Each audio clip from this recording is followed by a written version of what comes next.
afternoon. Welcome. Breathe Easy with Rachel. I came across something I wrote about my struggle with religion and how I'm kind of learning to forgive the church. I was raised in a holy roller Pentecostal type home family, and it's interesting. The more I speak with my clients, the more I realize I'm not alone. So today I'm going to share something I wrote for a friend from church, just to express that, when you're going through these hard times and you think the world is just hopeless and you almost want to die, the puzzle pieces are being put together. And looking back now at what I was going through 10 years ago, I don't know, I think it was 2012, and seeing just all the connections with my family and my husband and where it's brought me to today, it is just a miracle. And I honestly don't know how I got so blessed, but I'm feeling called to share this poem with you. But yeah, here we go. Thank you for tuning in today. Millennials of all kinds are living in shame because of religion. My goal in the past few months has been to love myself, to realize that I am source energy, that the fear that binds me was an infliction of the previous generation, to forgive.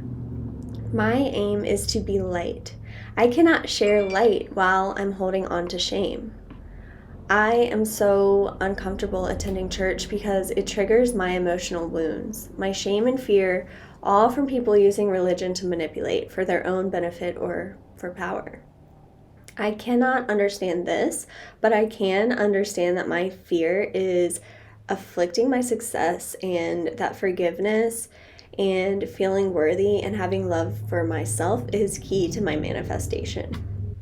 This poem is called How Can We Step Up? I'm not sure if you remember, when I was in 7th grade, I got my first big dose of depression. Forced on a youth trip mission, we were kicked out of subway stations for dancing and singing with no permission. And at the time, I honestly hated that if I didn't fit the mold, there were repercussions. Fighting the Bible thumping in my head that my crown was now ugly because I cut my hair, never mentioning that God numbered them. Feeling ashamed that art was the only class I liked, and if I'm not into business, I will fail at life. That I will burn in hell if I commit a sin or wear blue nail polish or listen to punk rock musicians.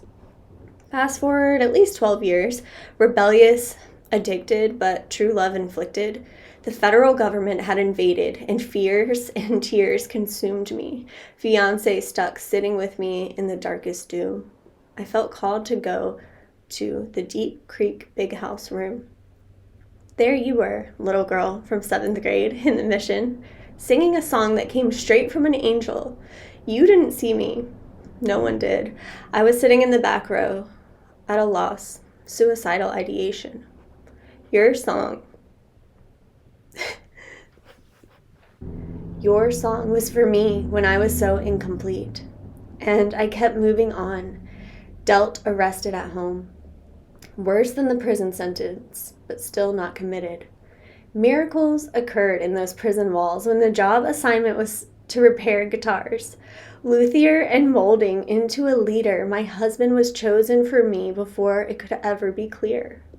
Your little light is massive to all, and angelic forces surround you, invading your soul and soothing mine. When he was gone, the belly of the grave was the dance that I chose, and for the first time in my life, I felt God touch my shoulder as I cried out, asking for one sign to stay alive. Your song inspired a dance so divine. When he came home, I said, nope, not again will I be controlled by religion. Again, felt called to send you a Facebook message asking what church is good, and you said, my dad is. And we looked it up, and it was half a mile from us. You took him in. You made him your fam. You didn't judge or ask any questions. You blessed him so much and inspired new breath through your melodious wisdom. Never have we ever been able to fit in, but somehow it all worked out in the end. And the songs that Nick sang were also promised from above that night, that his voice would free the deadly chains of addiction. And it all became so clear after working to kick shame in the face, and that I don't have to live in fear because the spirit is in my head, it's in my space. My soul screams out his name, and the circle became complete. You mean so much to me, and who could have known that little dorky girl acquaintances with braces and glasses would somehow get back to the basics 20 years later? I don't know if you remember. So, just a reminder to stop giving up what other people think and focus on you. And if you're happy, that's all that matters.